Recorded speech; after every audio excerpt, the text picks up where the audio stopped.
Today, we become legends. Alright, so a little bit of a different video today. I'm going to be rating some SMITEFIRE builds. For those who don't know, SMITEFIRE is sort of like a community build website.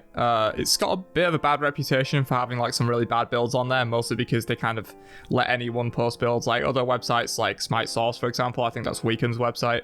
The builds are like either approved by him or approved by players that he knows are good players, whereas SMITEFIRE can have some pretty bad builds sometimes because anyone can post a build on here. So some of them are great, some of them are terrible.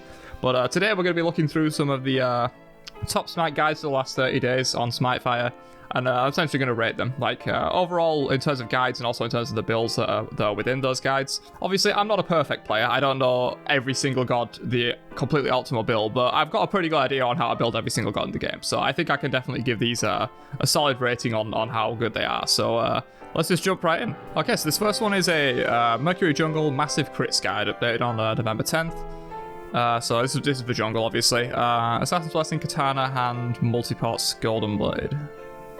See, I'm not a fan of the Golden Blade start on Mercury. I've seen some people do it. I think it personally like hampers your damage output a lot because this only comes with 30 power.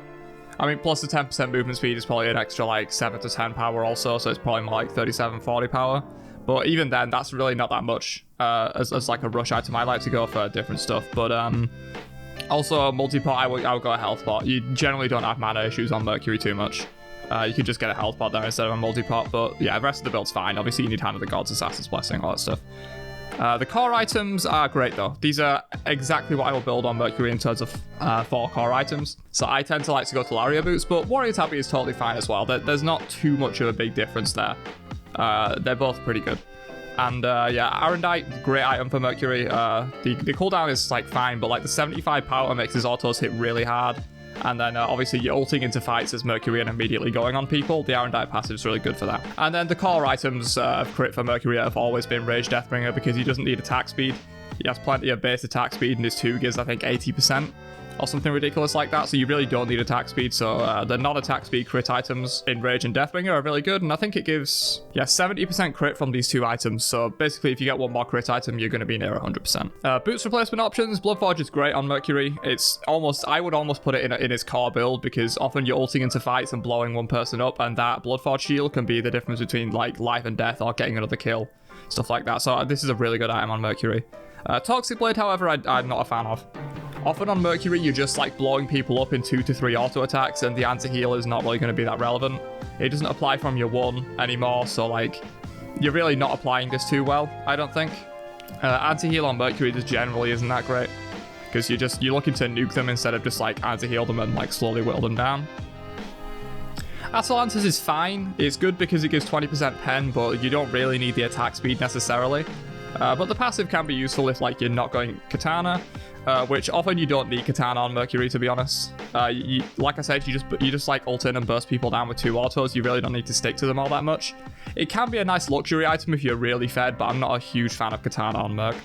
Malice is fine, but I tend to go with like a Wind Demon or a Poison Star over a Malice as my last crit item.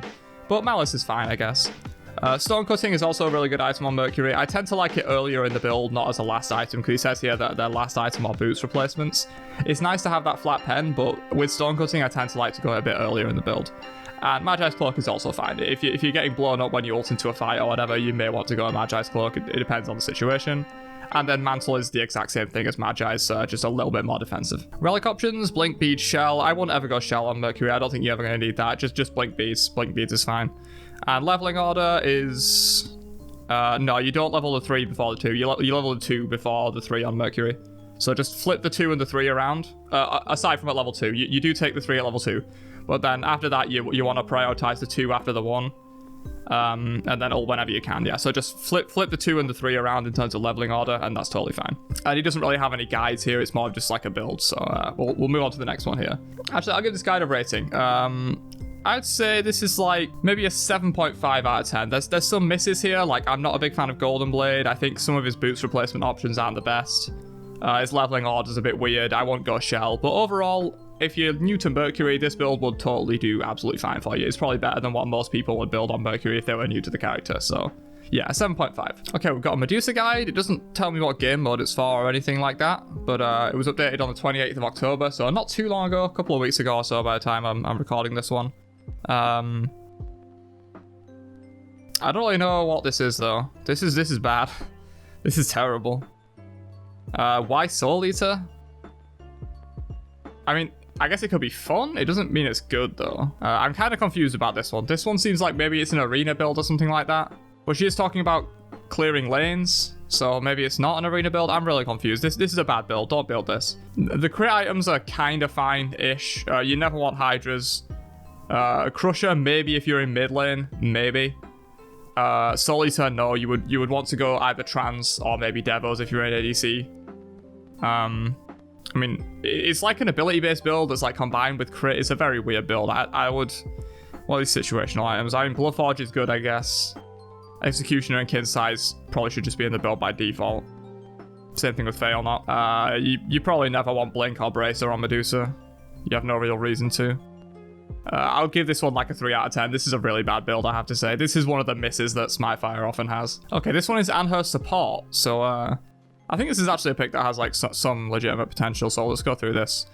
I mean, he's offered multiple starts here. I think I would probably recommend the Guardian's Blessing start, but obviously he's listed both here, so I can't knock him for it. No Hog is questionable. When was this published? Yeah, updated November 14th. He's missed out his Hog here. You definitely need Hog on supports. So like ditch the mana potions for Hog and you're probably fine. Just go like Guardian's Blessing boots, 4 health potions and Hog, and that would fix that. Standard build. So these two are like sold for, so he's going Thebes first, into Shogun's Relic Dagger, Toxic Blade, Frostbound, Pridwin. I don't hate this build. I think the Pridwin is a little weird. I don't think you really need the Pridwin too much. Plus, like, you don't really have that many procs in this build, so it won't be insanely good. But overall, this build's not the worst. I really like the Shoguns. The Thebes is obviously good. The Frostbound is nice. The Relic Dagger's fine.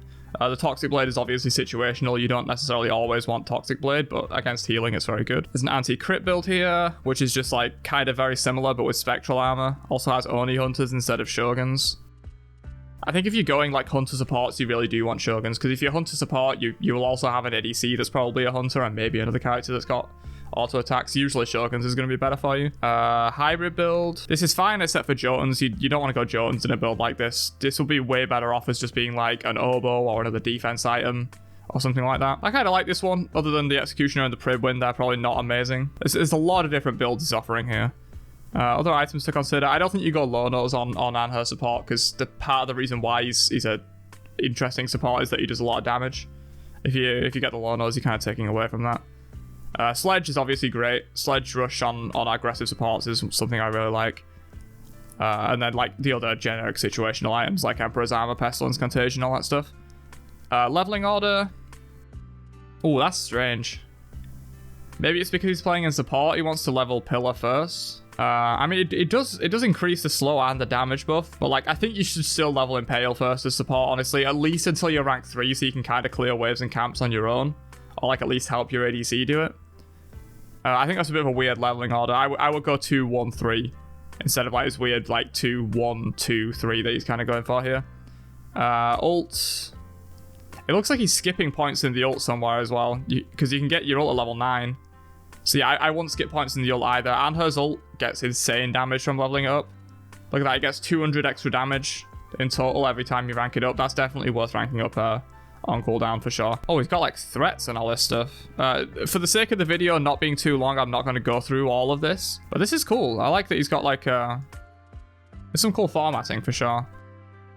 But yeah, I think I'm not going to bother going through like massive amounts of guides because it's going to make the video way too long. But yeah, the builds overall, I would give this like a 7.5. I'm not massively versed in Anher support, but one of my friends plays it quite a lot. This is kind of similar to what he would build, I think. So overall, if you do want to try Anher support, these builds will probably do you just fine. All right, Baron Samdi. He's got Mage's Blessing, so I assume it's meant to be a mid lane guide. If it was solo, I mean, I guess if it was solo, maybe it'd also have Mage's Blessing, but it looks like a mid lane build to me. So Mage's Blessing, Trinket, Brew, Mana Pot, and then Beads Aegis is totally fine. I would probably go like health pots, not mana pots. Full build with starter item. So he's going Soul Gem Rush into Lifesteal Boots. Regrowth, Karen's Coin, Myrden. I'm not a huge fan of this build. He's kind of going for like a healing build. It's interesting, but I don't think this is the optimal way to build Baron. Like, yeah, you can get a lot of healing here. You get prots for healing. You can like double cast the heal with Myrden. I can see where he's going with the build, but one, it has no flat pen. Two, it really just doesn't have much power, so you're not going to be doing a lot of damage to people. It has percent pen with Karen's Coin, but no flat pen. Yeah, see, a lot of his situational items I would like to just see in the build. Like Reaver, Spear, one of the Spears, or Divine Ruin for some flat pen. For mid, you do level Barons 1 first, so I think this is correct. I haven't played Baron mid in a while, though. I play him in solo, where you level the 2 first for the sustain. But I think maybe you do level the 1 first in mid, actually. And then ult whenever you can, so that's fine. He's flexing a game where he got 46k damage. And then he's just, like, explaining, like, the strengths and weaknesses of Baron. Yeah, I'm not a big fan of this build, if I'm going to be completely honest. It's very lacking in damage. Like, if you're trying to go into a fight, and you have Soul Gem, Boots, Regrowth, and the enemy mid has like a similar build but with flat pen and more power, they're just going to out-damage you so much. And the Shield of Regrowth's not really going to be worth it, I don't think. It's a funny build, it's interesting. I think if you were like hitting your 2s consistently and getting like double casts on the 2 with Myrden, you could definitely survive a long time by running around like in circles with this build. But I don't think it's very good, so I'll give it like a 5 out of 10. 7.11, Comprehensive Susano Jungle Guide. Starting build is perfect. This is pretty much what you want on every jungler. You want your Assassin's Blessing, your tier 1 starter item, Hog, and then health potions. That's like the generic starting build for every jungler. So he goes Warrior Tabby. I assume Crusher is in that Mace slot, so you go Crusher, Warrior Tabby, Hydras, Arendite, Heartseeker, Bloodforge. So that's going to be his full build, I guess, other than like boots selling. Which is good. I like this. This is, yeah, pretty good. Sometimes I like trans on Susano because his scalings are very high. But overall, this build is definitely very solid. Heartseeker and Bloodforge in the same build are a little bit expensive at the top end. But if you're fed, you can definitely get away with that. Bruiser items. I'm not a big fan of bruiser items on Susano. You tend to survive through your mobility and you're better just having like big burst damage. But you can go for like a Void Shield or something. And then Titan's Bane I don't think is usually necessary, but if you're really trying to kill tanks, you could go for it, I guess. Brawlers is obviously a good... Brawlers replaces Crusher, basically, if you're playing against healers, or anyone with significant healing, basically. Magi's Cloak is fine if you're getting blown up. I probably wouldn't go so heavy as to go into the Mantle or the Anchile on Susano. I don't think you really need to do that. So yeah, that's his ideal burst build, and then the anti-heal burst build. For me, I wouldn't bother going Crusher this late. I would just go the exact same build, but just replace Crusher with Brawlers. But overall, this build is pretty solid. Bees, Blinkers, Relics, obviously. You don't want to go anything else on junglers, typically. So yeah, I really like this build. This is solid. You've got your... It's your typical jungle build. You know, you've got your flat pen into your boots, into your extra damage, and then like your late game kind of items in like Arendite, Heartseeker, and Bloodforge. This build is very solid. Leveling order... I take the 1 at level 2, but I can see why you would want to take the 2.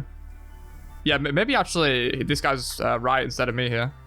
I think maybe taking the 2 at level 1 is actually correct. So yeah, good on him for that. And then obviously you rank Stormcaster first, ult whenever you can.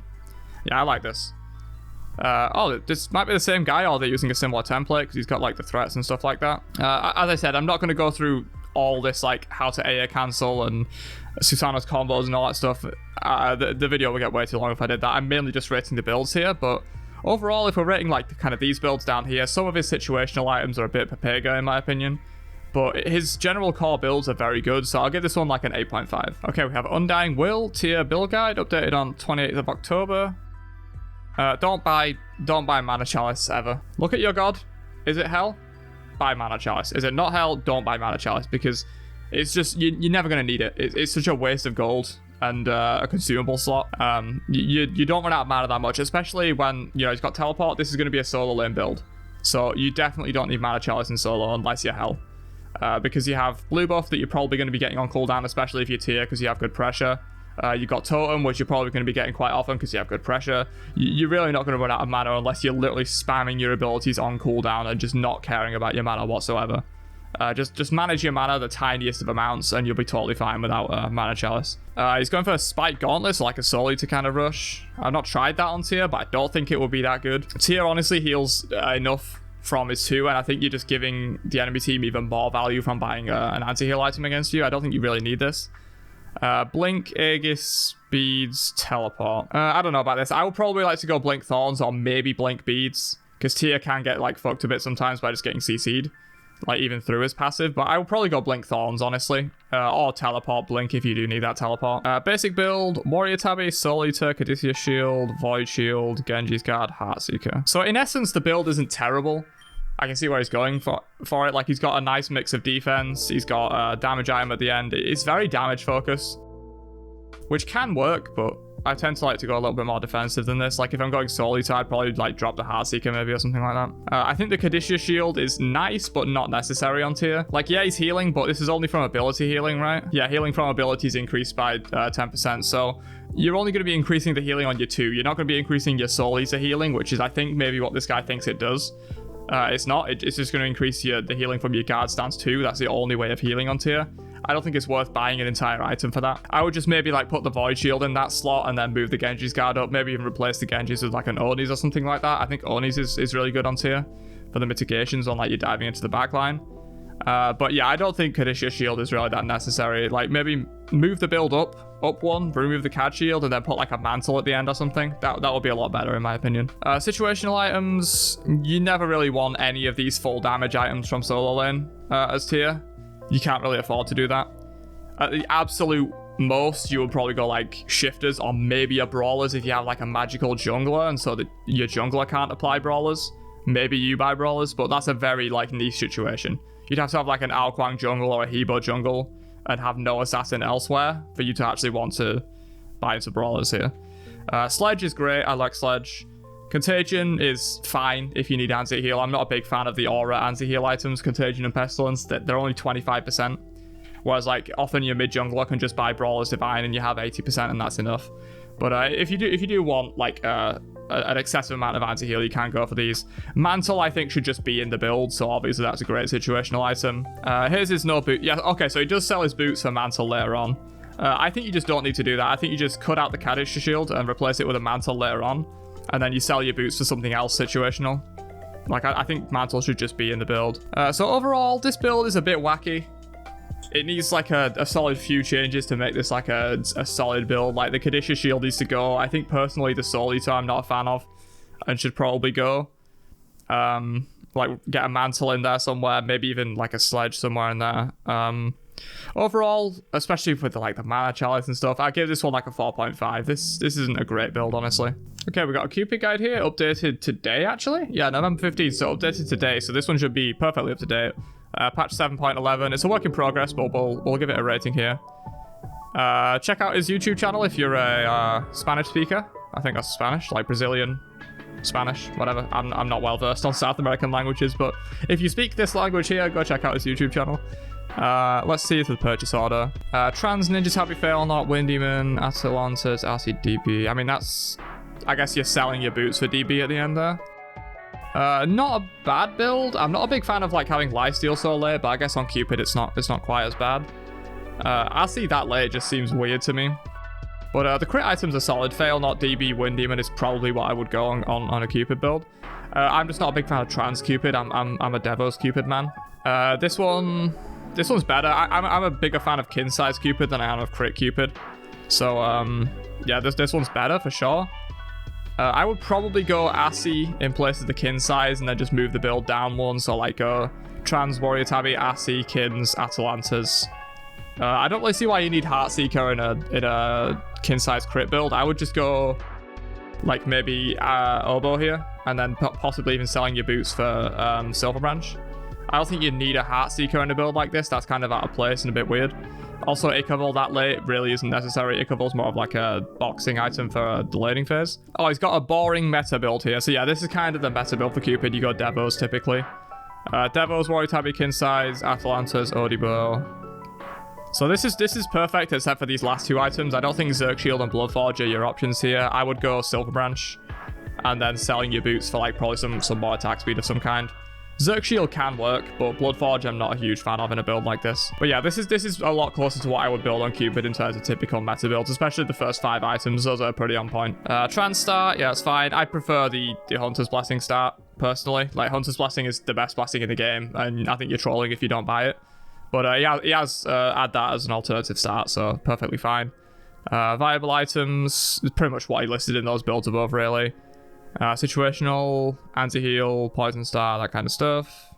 I would never go a lot of these items on Cupid, though. You never go Jones, you never go Soul Eater, you never go Titan's Bane, you never go Runeforged Hammer. But you might sometimes go like Shadow Steel or Toxic Blade if you needed the anti-heal, stuff like that. Relics, never buy any of these 3 on Cupid. You need Beads Aegis. It's nice to like put them here as like options that you can go for, like with the Sprint and the Phantom Veil and the Blink, but never buy these, please. Just buy Beads Aegis or you're gonna get farmed. The 1 into the 3. I think you can also go the 2 here if you're pretty safe and you just want the healing. If you're feeling like you're not gonna get level 2 ganked or whatever, you could probably just go for the hearts there, but in general, this is totally fine. And yeah, it looks like he has a pretty substantial guide here, and his builds are pretty solid. So if you do want to learn some Cupid, I recommend checking this out. And obviously, like I said earlier, if you're a Spanish speaker, check out his YouTube channel as well, because his builds seem pretty good. I give this one like a 9 out of 10. There's some of his like late game items are a bit questionable, like the Heartseeker and like the Berserker Shield Bloodforge in this build, but overall, these are definitely really solid builds that could get you going on Cupid. So yeah, 9 out of 10. And that's going to be it for this one. I think if by the time I cut this video down, it'll probably be about like 20 minutes plus. So I don't want to make the video too long, but if you want to see like either another one of these or like rating builds or guides from like a different site, like Smite Guru or something like that, then let me know down below. I did like a rating Smite Guru community tier list style video before, which is kind of the inspiration for this one. Also, I was thinking about sending out an audience poll like I've done in the past for you guys to send in your builds and I'll rate your builds. So if you want to see that, then definitely leave a comment down below that you want to see that, because that'd be an interesting video to do. I think you send your builds in and I give them a quick rating. Try and do as many as I can in like one video style of thing. But if you did enjoy this one, then definitely drop a like before you leave, and I'll catch you guys later. Have a great day and peace out, you nerds.